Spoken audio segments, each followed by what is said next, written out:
we'd rather be safe than sorry, that applied to David Boyce. Boyce, who was admitted to being a habitual offender of not wearing his seatbelt since age 15, was severely injured in a single vehicle rollover in 2002.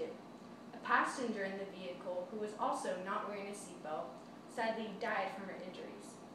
Boyce suffered a broken spine and a traumatic brain injury. Today, Boyce tells a story from a wheelchair. Boyce quotes, "I learned my lesson the hard way. Don't make the same decision. You're responsible for making sure you have a seatbelt on before driving, and so does your passenger." Every 9 seconds, someone is injured in a traffic crash, and every hour, someone is killed in a car crash because they are not wearing a seatbelt. When you're in a car, you shouldn't even think twice about putting on a seatbelt. It should be something you just automatically do. Seatbelts are the most effective safety devices in vehicles today. According to Arizona Department of Public Safety, an estimate of 9,500 lives are saved each year from seatbelts. If 90% of Americans buckled up, that would mean more than 5,500 deaths and 132,000 injuries annually would be prevented.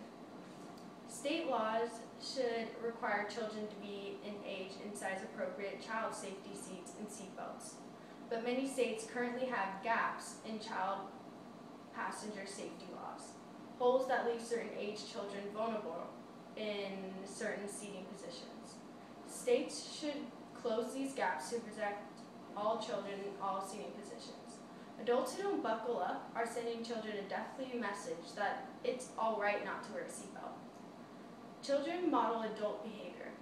There is a 70% chance that if an adult is not wearing a seatbelt with the child in the car, the child will not wear a seatbelt.